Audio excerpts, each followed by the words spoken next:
we estimate by tens of billions of dollars a year, and most importantly, higher productivity.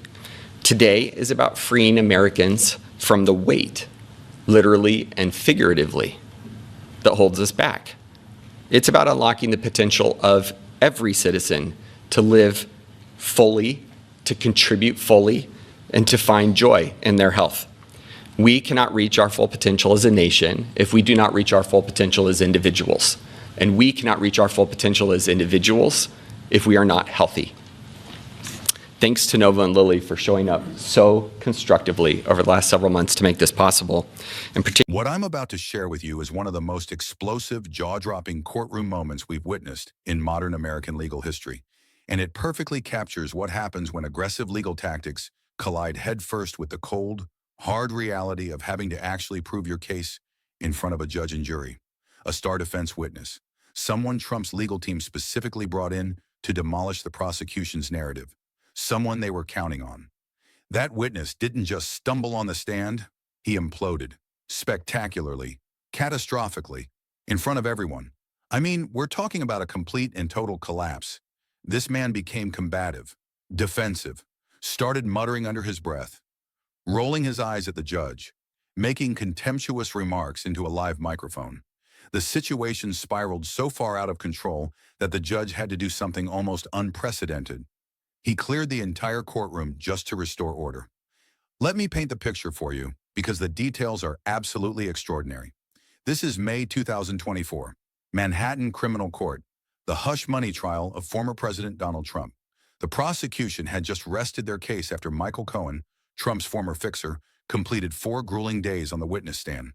Now it was the defense's turn, their moment to fight back, to undercut Cohen's testimony, to create reasonable doubt.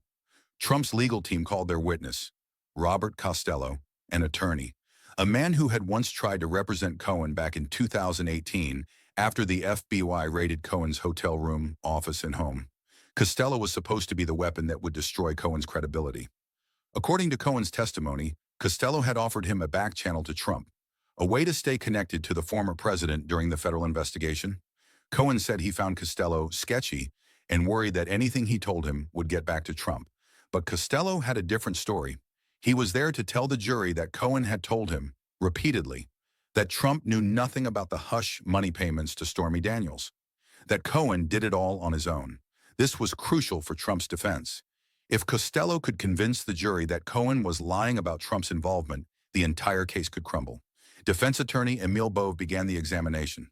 The courtroom was tense but orderly. Everyone knew this testimony mattered. And then it all started to fall apart. The problem started almost immediately. Prosecutors began raising objections to the defense's questions. Routine objections, the kind that happen in every trial.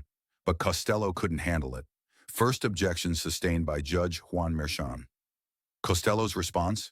Geez, he said it right into the microphone, in front of the jury, an audible expression of frustration and contempt. The courtroom tensed. Judges don't like witnesses who comment on their rulings, but Merchan let it go. For the moment, another objection from prosecutors, sustained.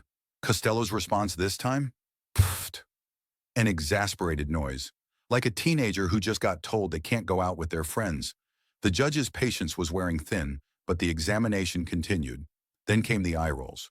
Costello started rolling his eyes when the judge sustained objections. Not subtle eye rolls. Obvious, demonstrative displays of disrespect. And then the stare. Costello locked eyes with Judge Merchan in what witnesses described as an aggressive, contemptuous glare. The courtroom held its breath. Judge Merchan had seen enough. He sent the jury out of the courtroom. What happened next would become one of the most talked about exchanges in the entire trial. Merchan addressed Costello directly, his voice sharp. If you don't like my ruling, you don't say, geez. You don't say, strike it, because I'm the only one who can strike testimony. If you don't like my ruling, you don't give me side eye and you don't roll your eyes. Do you understand that? Do you understand that? Costello didn't answer. He just stared, silent, defiant. The judge's voice grew louder. Are you staring me down? Still, Costello said nothing. The tension in that courtroom was suffocating. You could have heard a pin drop. And then Judge Merchan did something almost unheard of in a public trial. He shouted, "Clear the courtroom!" Guards rushed into action. Reporters scrambled for the doors. The press, the public. Everyone was hustled out. The live video feed to the overflow media room cut to black. The courtroom doors locked behind them. For the next several minutes, no one on the outside knew what was happening inside. Only Trump, his legal team, the prosecutors, court staff, and Costello remained.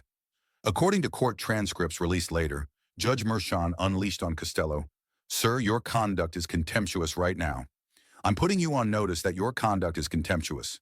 If you try to stare me down one more time, I will remove you from the stand. I will strike his entire testimony. Do you understand me?" Think about that for a second. The judge was threatening to completely erase Costello's testimony from the record. Everything the defense hoped to accomplish with this witness, gone, deleted, rendered meaningless.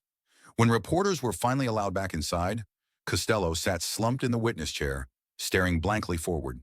His earlier defiance had evaporated, replaced by visible defeat. The damage was done. Irreversible. Catastrophic. Legal analysts who were present described what happened in devastating terms. They called it a near-total collapse of a key defense strategy. They said Costello now had zero credibility with the jury. And here's the thing. Jurors aren't stupid.